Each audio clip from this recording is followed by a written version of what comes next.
আমরা ক্ষমতায় গেলে নারীদের কর্মক্ষেত্রে সর্বোচ্চ 5 ঘন্টা সময় নির্ধারণ করব। আসলে আপনাকে ধান্দাটা কি কোন দিন দেই? এই গরিব মাইয়াকে উপকার করা নাকি কে কর্মহীন করে ঘরে বসায় রাখা?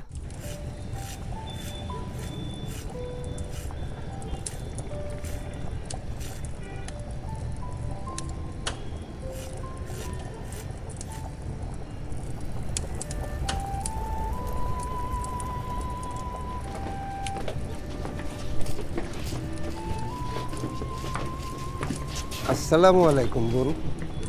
ওয়ালাইকুম আসসালাম। আপনাকে তো চিনলাম না ভাইজান। আপা কি এলাকার ভোটার? যে ভাইজান, এই এলাকার ভোটার। আমাদের বড় ভাই আপনাদের এলাকায় ভোটে দাঁড়াইছে। ঘরে কেউ নাই বোন?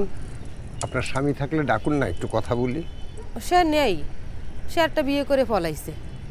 তাহলে আপনার সংসার চলছে কিভাবে? গরিবের আবার সংসার ভাই। গার্মেন্টসে কাজ করি, যে কয়টা বেতন পাই সোয়াল মেয়ে নিয়ে ওই খাই না খেয়ে আসি গেছে। আরে রাত দিন এক করে কি খাটাটাই না খাটতে হয়। আচ্ছা, গার্মেন্টসে কয় ঘন্টা কাজ করতে হয়? 8 ঘন্টা ডিউটি, 2-3 ঘন্টা ওভার টাইম আছে, ওই সব মিলে 10-12 ঘন্টা। এই জন্যই তো কই বোন, এইরকম গাধার খাটনির থেকে মুক্তি পাইতে হইলে আমাকে দণ্ডই ভোট দিতে হইব। আপনাদের মতন শ্রমজীবী কর্মজীবী নারীদের কথা ভাইবা আমরা একটা সিদ্ধান্ত নিছি। এই যে আমাদের লিফলেট। আমরা ক্ষমতায় গেলে নারীদের কর্মক্ষেত্রে সর্বোচ্চ 5 ঘন্টা সময় নির্ধারণ করব, কিন্তু বেতন পাবেন 8 ঘন্টার। এটা কি কথা করছেন ভাইজান? কাজের সময় যদি 5 ঘন্টা নির্ধারণ করেন, তাহলে গার্মেন্টসের মালিকরা কোন সুহি আমাকে চাকরিতে রাখবে কোন দিন দেই ভাইজান? তাহলে তো সব বেটা মানুষকে চাকরিতে নেবে না, আমাকে চাকরি চলে যাবে না। চাকরি চলে গেলেও কোনো সমস্যা নেই বোন। যারা ঘরে বসে গৃহস্থালী কাজ করবে, স্বামীর সেবা করবে, তারা ঘরে বসেই ভাতা পাবে। বিয়ে বসলেই টাকা আর টাকা। ভাইজান, ঘরে বসে কয়টা বেতন দেবেন আমাকে? আপনারা কি টাহার গাছ লাগাইছেন ভাইজান?